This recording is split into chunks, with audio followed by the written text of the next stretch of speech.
Now that's significant. The Market Research Podcast. Hi everyone, thanks for joining us on this latest episode of Now That's Significant, a market research podcast. This is your host, Michael Howard, the Head of Marketing at Infotools. Today, we're joined by Karen Lynch, the new Head of Content at GreenBook. Thanks for joining us on the show, Karen. Oh, well, you're quite welcome. Thanks for having me. That's all right. Like Infotools, Karen has been in the research industry for 30 years, largely as a full-time qualitative researcher. She's also been a part-time writer with bylines in mainstream consumer magazines, online publications, and popular anthologies. Karen merged her two passions when she joined GreenBook as head of content. Her role is responsible for the overarching content strategy and influencing the editorial direction of GreenBook's industry-leading blog, podcast, and global events. So Karen, what's the most significant thing you're going to tell us today? Well, my goal is to really talk about building a meaningful marketing research career and how it requires what I would say one part mindfulness, which is deliberate actions that you can take to kind of grow your skills and stay relevant within the industry. One part networking, which is making sure you continually meet people, learning about them and what they do, and maintaining those relationships. And then also one part faith, which is putting things out there and having trust and faith that the universe will deliver on your behalf, which I laugh all the time because I might call it faith. Some people might call it, dumb luck, but it's at play. No, sure. So we'll dig into some of this shortly. When you speak to a number of people around, they talk about falling into the market research space, about it being an accidental career instead of a mindful career path. How have you walked into the industry? What's been your journey? Right. Quite mindfully. I graduated with a marketing degree and went right into a career in qualitative. Within 6 months, was hired as a qualitative research associate, if you will. I think the title was assistant field director. And it was a qualitative research shop that trained us up in how to conduct field management in the qualitative space. So it was writing screeners, it was contacting focus group facilities and arranging all of the logistics and the details for moderators to go to. So that's where I started. I left that particular shop and went to another qualitative shop that then taught me how to write reports, be in the back room and handle client management, how I could start on some note-taking and analysis. So I learned additional skills that were necessary for a career in qualitative. After that, I took a research consulting job and learned really about the business of consulting in the research space, of course, but how do you offer advice on methodology and design? Again, very specific, growing my career and all of the things that would be entailed with starting my own business in 2000. And I had my own qualitative research shop as a moderator and facilitator. Again, each role I took kind of prepared me for the career that I ultimately wanted at the time, which was self-employment. And then 7 years in, I realized what I wanted was a shift. And I took on a managerial role at a full-service research company and grew their qualitative department from a department of one, which was myself, to within 3 years managing a team of 6. So deliberately bringing managerial skills into the mix. And then, of course, now I'm here at GreenBook, which is a totally different manifestation of both sides of my professional life, if you will, merging the research with the publishing. So I feel like each step I took was really quite deliberate and not so much by chance, but by design. Yeah, sure. So you mentioned there you joined that full service research agency. Were they slightly lacking in qualitative at the time and you really bolstered that up? If so, how was your experience in that? How did it work together? Yeah. So they have had qualitative expertise periodically in there. They've been around a long time, but they had a lot of qualitative expertise, Mm, individuals who had the role where they were the qualitative researcher on staff. What they really needed to do was meet their growing demand for more research, internal researchers, and also having somebody manage any subcontracting that they did. So mm, they were looking for expertise not just in research execution, but in some of those other things that I was able to bring to the table, some of the strategic thinking around a qualitative practice. And then, of course, somebody to train up younger individuals in the field so that they not only had stellar expertise, but also kind of bandwidth in terms of covering all of the work that they were doing, but people that were going to then have skills in the interpersonal dynamics in the workplace and how to present at conferences and how to interact again with clientele in a different way. So really bringing up others in the industry, really mentoring as well. So yeah.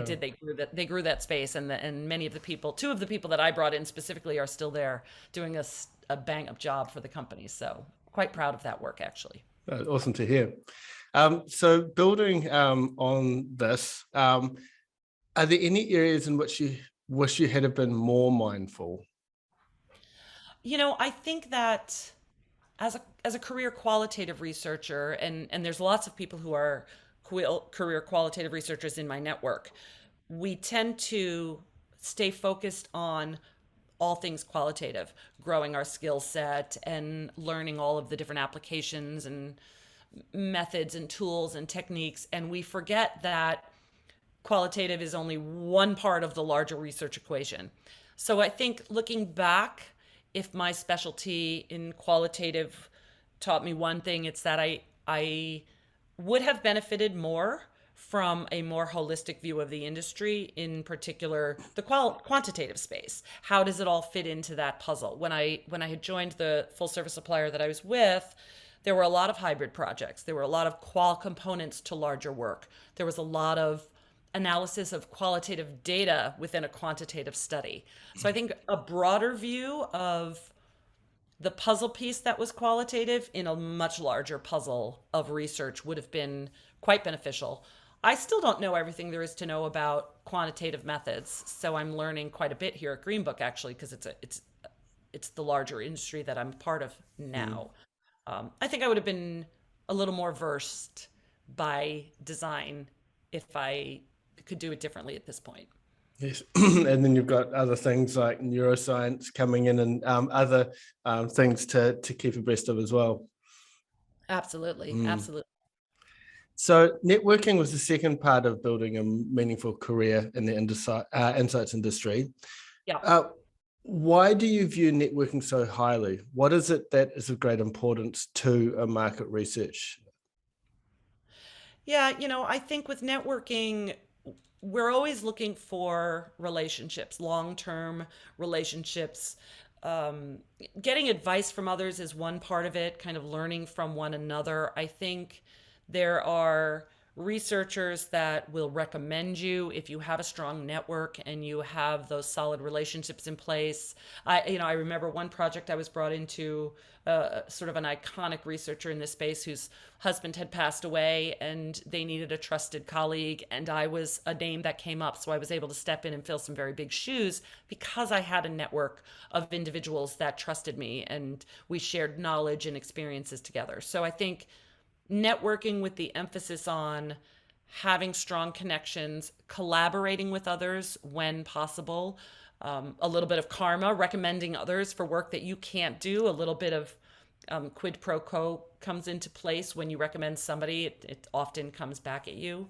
I think that women in particular that are listening to this, I hope they recognize that women and men view networking very differently. And I think that that's an important thing for the female listeners in your audience to recognize. You have to be deliberate about networking because we often we often hesitate to network quite the same way men network very comfortably. So it's worth paying attention to and setting goals around your networking practice. All of my big breaks came from networking relationships. All of the great clients that I brought in my career were through people that I had met. And you just can't underestimate the importance of that in your life. Yeah, the last couple of years has made it a lot harder to network well, hasn't it? Um, but like, On some level, but I think that if you if you've been in this business more than 2 years, those relationships that you might have established prior will still come into play. You know, this position that I'm in right now as head of content at GreenBook, it did come my way because of a relationship that I had professionally with Lenny Murphy here at GreenBook, and because I knew him and we were connected through the digital space, we were able to connect about this position when it opened up. And so, you know, stay in touch with people that you knew prior to the pandemic, and you can still work with them even in a virtual world. yeah. I guess the flip side of this question then, any watch outs, any no-goes in terms of networking that you've seen, like you just wince when you see someone? Absolutely. I can tell you that if you are on the supplier side of things, never go into any kind of a networking opportunity with the intention to sell somebody. One of the women that I am very close with came to a conference at the QRCA, and she was on the client side. I was, of course, a supplier, and she said, "Everybody is trying to sell me." And I said, "I will not try to sell you on anything." And by the end of that conference, we just enjoyed each other's company. And then a few weeks later, she had worked at Pepsi at the time. A few weeks later, I, of course, got an email from her, and we had a strong enough relationship, just solidified a friendship, and she brought me in, and Pepsi became one of my great clients. I subsequently hired her at the full service research company that I worked for when she was leaving Pepsi to go off on her own. And it was all because we literally had a couple of drinks together in a lazy river at a conference center in Orlando and decided to not have sales be the pinnacle of our relationship, but have friendship be the pinnacle of our relationship. And literally, it resulted in business for me and employment for her. And that's really, to me, what it's all about. Yeah, cool. That's a very good point. I think we've all been not necessarily guilty, but we've all at least witnessed it. And you can spot it a mile away, can't you? So cool. So you mentioned lastly, faith or dumb luck in your significant statement as the final requisite of building a meaningful career. Can you extrapolate on that point for us, perhaps an example or two? Yeah, sure. So, you know, one that comes to mind is really this recent role, if I can, you know, stay there for a moment. I had reached a point in the last few years, probably during the pandemic, where I felt that I had stopped enjoying research execution the way I had enjoyed it when I had, you know, first started. And I kept thinking, I want something different. I'm going to put out there that I want something different. And I articulated it. I actually had a conversation with my husband, and I said, "I think I'm going to quit my job." And he said, "Karen, you are self-employed. That does not bode well for your manager." But I really just, I said it out loud, and felt like I had this intention that I needed a change. And I would say within just a few weeks of that, I saw the job description that I then reached out to Lenny Murphy for and said, "Hey, talk to me about this job because I think I'd like it." And so that was really just, you know, a coincidence, happenstance, that it all happened very quickly once I had articulated the thought that I needed something different. I think another example would be, you know, that role I was talking to you about, the full service company that I had worked for, which people had said to me, "Do not take that job." I had been in touch with a former employee, and she said, "Do not take that job." I had been in touch with a client who said, "Do not take the job." I had been in touch with another researcher that they subcontracted, and they said, "Do not take that job." But my gut told me to take it. And that's an example in sort of my world of, you know, trust your instincts and take that leap of faith, because people will give you advice that may not fit for you. That was one of the most meaningful career changes I had made at the time, that went from being, again, a qual department of one to then managing a team of 6 people. The rewards of those relationships, the rewards of mentoring others, I couldn't put a value on that for me. So that was a leap of faith. So I think that's just an approach that people should lean into and trust their careers a little bit more to bring them where they need to go. Yeah, sure. So a lot of our listeners out there are working for larger corporates that have got big market research teams. Yeah. And sometimes when you're working in a role, you can feel locked in. And sometimes you think, oh, the only opportunity for me to grow is to move companies. But realistically, there are plenty of other options in the same company that you're in. It could be locally, it could be further afield domestically or even internationally. So what advice would you give to those that around taking that face dumb luck perspective on moving internally rather than looking elsewhere? It's funny. One time somebody gave me an analogy about my career, which was picture it like somebody who climbs a rock wall. They know where they need to get at the top, and not every step brings you straight up. Sometimes you bounce to the side a little bit to get a foothold, or sometimes you have to reach a little further left out of your comfort zone. And I think that metaphorically works for a lot of people growing a career. It's not always a straight line. Sometimes you can bounce to the side and then go straight for a little bit and then bounce to the other side again. I think there is no one career path that works for everybody. The idea is just develop some skills in other areas, be open to learning, be open to discovering those adjacencies. I think that an open mind can really take you far. And again, trusting that your step won't take you off a path, but will bring you perhaps to a new one. Yeah, nice. Well said. Mhm. So what other skills did you develop along the way that helped enhance your career in the market research space? Sure.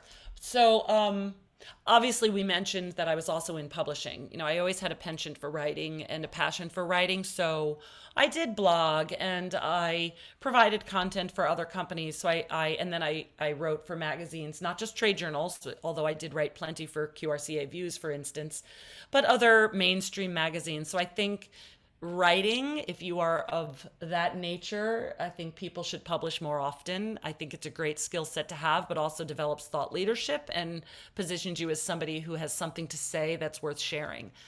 I also started learning early on in my career various models of creative problem solving, and the skills that you develop when you focus on creative problem solving and different schools of thought like lateral thinking and synectics. I think that can help you break through challenges in your personal life, but also your professional life, and also introduce me to many, many skills that served me well, from using, divergent thinking and applied imagination tools to other things I've learned in the spaces where I've learned about creative problem solving, like polarity management, which is more of a yes and not either or type thinking, that there's value for focusing on both the employee individually and the employee as a team member. For instance, those things coexist. That's polarity management. I've learned about Myers-Briggs, and I've learned about Gallup Strength Finder, and a lot of soft skills that can, I think, just make you a better professional in whatever space that you're in. I can talk about any one of those things ad nauseum, most likely, because I'm very passionate about that type of learning. Where do you think creative problem solving is particularly useful in the market research profession? There are countless ways. So one of them would be framing challenges in a proper way. It's not about this is an obstacle we can't overcome. It's how do we overcome this obstacle? So if a company does research, for instance, and they uncover various pain points, say one of them is, it's really too expensive, then the challenge statement for the team is, how might we afford to do that? Or how might we afford to lower our price? It opens up a world of solutions if you approach problems with the right framework. So taking a challenge, wording it in such a way that you invite ideation, gets you over so many hurdles that can apply in many, many ways. How might we address this challenge? What methodology might we choose? It's continually framing framing problems as questions to open up for possibilities. That's what creative problem solving is really all about. For sure. So as many of us are aware, asking obvious questions can bring about surprising answers. So here's a few quick fire obvious questions of my own. GreenBook, what do you do as an organization? All right, so GreenBook, gosh, in case anybody doesn't know, GreenBook is all about where it's really like a research industry media hub. We provide information and resources for people in the insights and analytics space in the market research industry. We made it our mission to talk about the future of insights, so we focus on moving the insights industry forward. And we have a slant towards innovative thinking and innovation ourselves because we are future forward in that way. And we also connect buyers and sellers, research buyers with kind of providers, research agencies, suppliers, and facilities. And we do that largely through a lot of events and webinars that we hold. We obviously have a blog. We have a podcast right now, and our amazing events. There's more. We have the Grit Report, which is an amazing industry resource that helps everybody keep their finger on the pulse of the industry. So we're just a resource and a tool for people to grow their own careers and to grow their businesses. There you go. So what might people not know about GreenBook, or what do you think they still think is true but has changed in recent months or years? GreenBook was founded, it was 1962, as a membership directory of the American Marketing Association's New York chapter. I think probably a lot of people don't know that the roots were through the AMA New York. Most of the AMA members at that time, so again, going back to 1962, were involved in marketing research. There was tremendous overlap between marketing and marketing research. And the membership directory transformed into the GreenBook directory of marketing research companies and facilities. We still have that directory today, right? It lives online. It attracts 70,000 monthly visitors, where people are going to search for possible, providers of a service. It also is a place for people to find information. We have descriptions of different research methods and tools and techniques. So the directory still exists, and it's a great resource in addition to all of the other things that people might know about, like the IIEX events and the blog as it exists, which is a constant source of information that might be valuable to readers. Sure. How then has GreenBook evolved to meet the needs of this evolving insights industry that we're part of? How has GreenBook evolved? So there's two things that I can go with this. If we mean kind of quite literally, how has it evolved? It's evolved by listening to the industry and learning from people in the industry, paying close attention to what kind of input we're getting from our events, who's applying to speak, who is asking if they can write for our blog. So we have a lot of input. We learn from those. What kind of webinars do people want to put on? We learn from the consultative side of our business, which is Gen 2 advisors. We learn from the content in the Grit Report. So we take all this input in, and then we also then share what we learn with the masses. So that's kind of how we do it. We do it by listening and observing and kind of watching and learning. If you mean in what ways have we evolved, that's a different question, right? So the how have we evolved? We've evolved by being adaptive. So going from a directory to an organization that has events and a blog and a podcast. We are always changing. We're always trying new things and iterating ourselves on them. We had conferences, and then during COVID, we could go virtual, but we also then put on a conference that was called IIEX Forward, which was really trying to look beyond on the horizon. So not just typical insights professionals speaking, but futurists and forecasters and trend spotters and visionaries. You and I talked briefly about podcasts as a medium, and the consumption of on-demand media.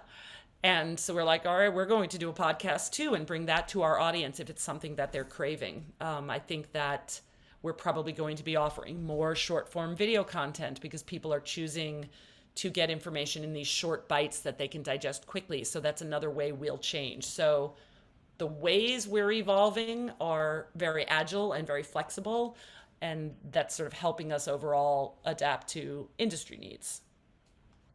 Cool. What's in store for both you and GreenBook in the future? What do you think are the biggest needs the industry is facing that GreenBook can help?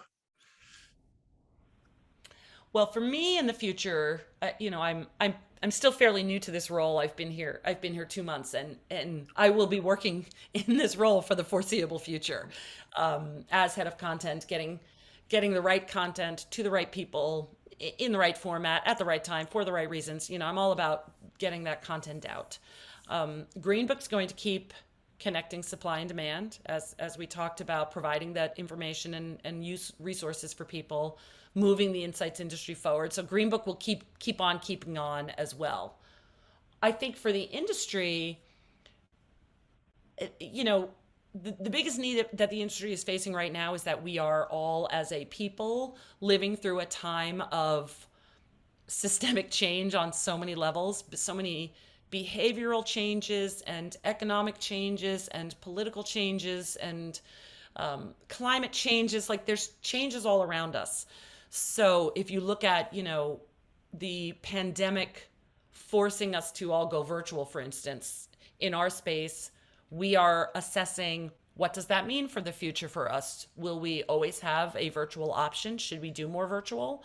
Webinars are probably here to stay because people are absorbing content that way by not leaving their homes. But will we need to have smaller, more localized events, for instance, instead of one large flagship event being really the pinnacle? We have our large conference every year, in Austin, IAX North America. That's our largest, really, but plenty of people probably didn't want to come to that, didn't feel comfortable coming to that. So we need more regional events. So we will be watching the industry and trying to meet those needs real time. Maybe there'll be a time when we want to do research in the metaverse. We're talking a lot about that internally too. What does research in the metaverse look like, let alone what does research education look like in the metaverse? So I think that what the industry can trust, that whatever they are facing, we are considering how to meet our objectives in that framework for them. It's fascinating. I think on the metaverse, that a lot of companies still haven't quite grappled how to do AI well, and all of the frameworks there. They're jumping in with the metaverse too. Like, there's a lot of basics that need to be established before jumping into that, isn't there? Yeah. It'd be fascinating to watch it unfold anyway. For sure. I for one, again, if I think about my career as a qualitative researcher, I'd really like to see focus groups taking place in the metaverse. Like, I want to see that. I want to be a part of it. I would love to know how people's digital personas would interact in a metaverse group environment. I can't wait for that to happen. Sure. Cool. So if I can recap what we've talked about today, how mindfulness, networking, and taking the plunge are all key parts of building a meaningful career in the market research industry, or any industry for that matter. You shared with us a few little gems from your career as well, so thanks for that, Karen. And I guess ultimately being able to have mentors to look up to help guide you through those, which you played a key role in some people, which is awesome to hear. We looked at what it means for each of those three parts and how we can do them better. Some watch outs on how not to network, for instance, as well. We touched on the role of creativity, problem solving, lateral thinking, and crafting a successful career. And we all know that a lot of us had to get creative around the time of the pandemic. Just thinking of a conversation I had earlier this year about neuroscience having to go from lab to remote, and something like that was incredible bit of creativity to get around that. We looked at the role that GreenBook plays in the industry, and really cool to see how it has evolved from the 1960s until now. And all of the various ways that you're helping the industry to move forward. So thank you for that. And we also looked at what the future could be in store for us in the years to come, including research in the metaverse. So watch this space. Anything I missed, Karen, or any last comments you wanted to add? No, I think that covers it. It was a pleasure to be here and an honor to be talking to you. So thank you for that. That's all right. Thank you for joining us. And thank you to all the listeners out there as well. If you have liked what you've heard, please subscribe to the podcast, or feel free to share it with others. Even write a review as well. Would be very grateful for that. Thank you for listening to Now That's Significant.